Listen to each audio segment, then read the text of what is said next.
Senator, we are certainly glad to have you back on our side of the building.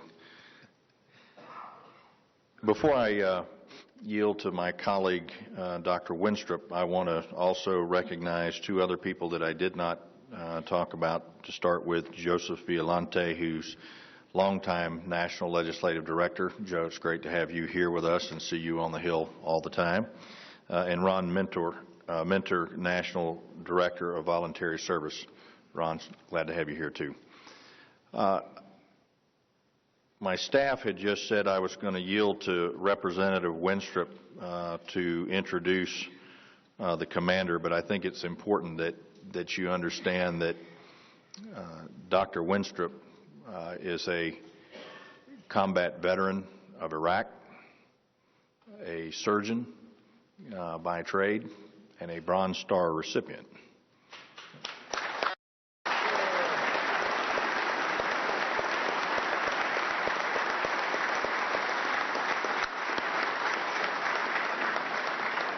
With that, Mr. Wenstrup, you're recognized.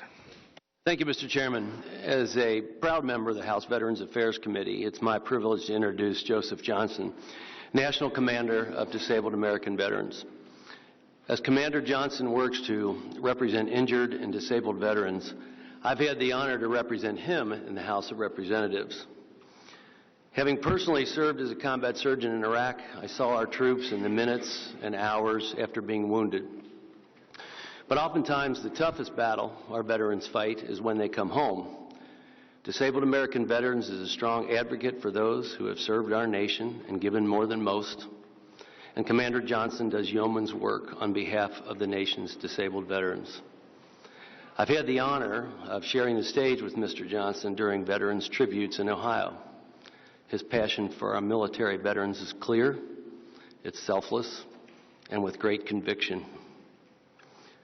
A 100% service-connected disabled veteran who served in the Vietnam and Persian Gulf Wars, Commander Johnston served and joined the U.S. Army in 1966, serving first as an enlisted soldier and later as a commissioned officer.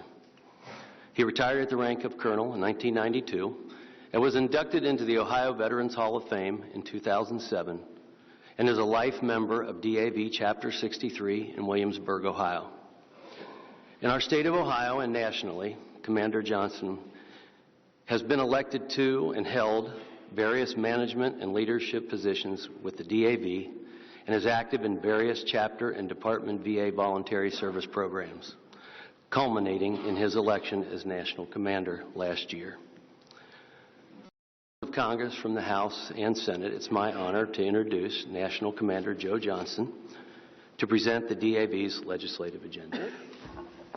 Mr. Johnston. Thank you.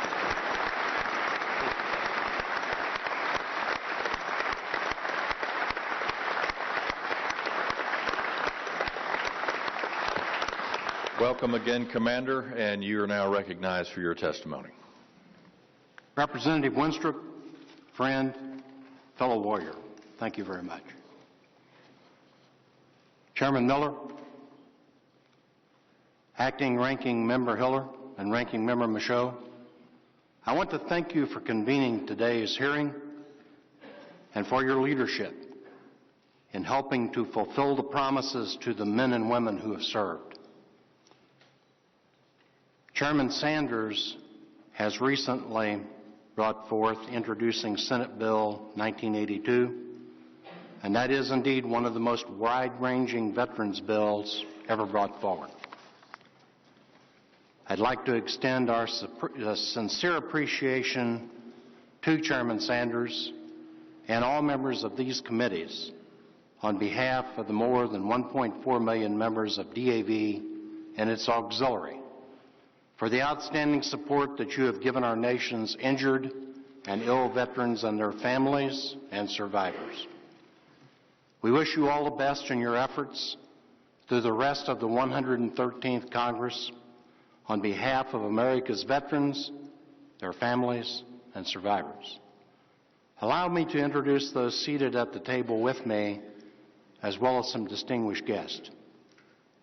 National Adjutant Mark Burgess, Executive Directors Barry Jesenowski and Gary Augustine, Service Director Jim Martin, Legislative Director Joe Violante, Voluntary Services Director Ron Mentor, Auxiliary National Commander Susan Miller of Colorado, Auxiliary National Adjutant Judy Heslop, DAV Senior Vice Commander Ron Hope of North Carolina, Junior Vice Commanders Moses McIntosh of Georgia, Dave Riley of Alabama, Delphine Metcalf Foster of California, and Dennis L. Krulder of New York. National Judge Advocate Mike Dobmeyer of North Dakota. Immediate past National Commander Larry Polzine of California. National Chief of Staff Raymond Hutchison of Ohio. And let me also introduce the love of my life, Vicki, and my son James, who is also a DAV member, and his wife Rhonda. One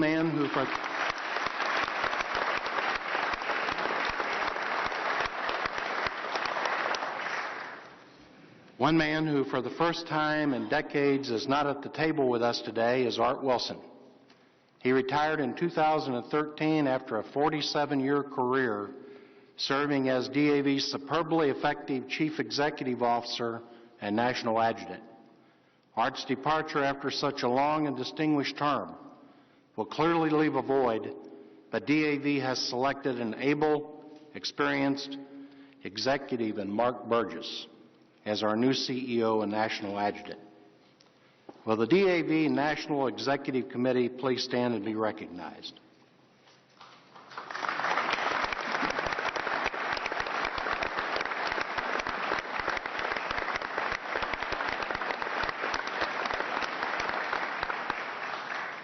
Will the members of the National Legislative Interim Committee also please?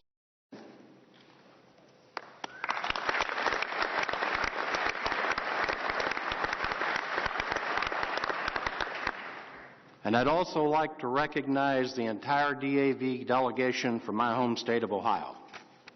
Please stand.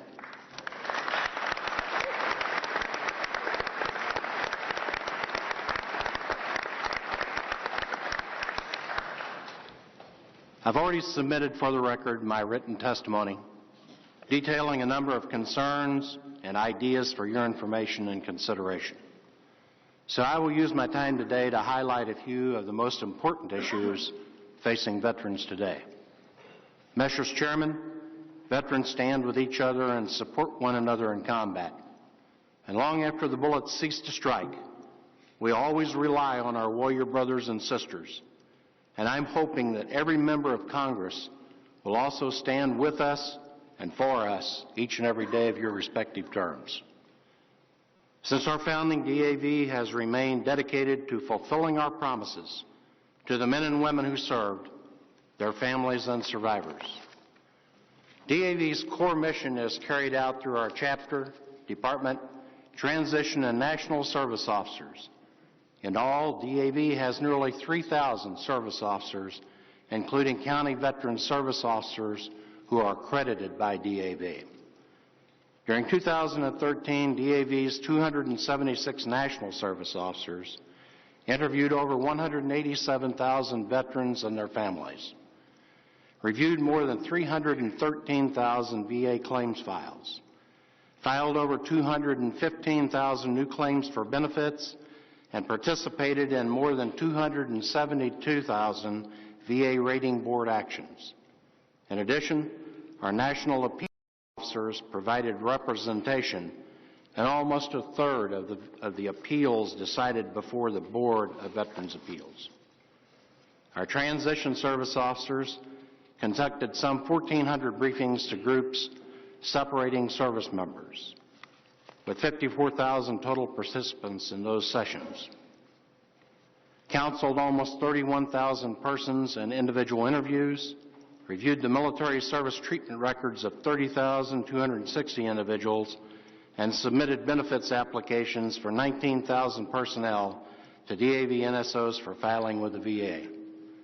And our mobile service officers traveled almost 90,000 miles last year to 833 cities and towns, and met with more than 20,000 veterans and other potential claimants to offer our assistance. About 17,000 DAV and auxiliary volunteers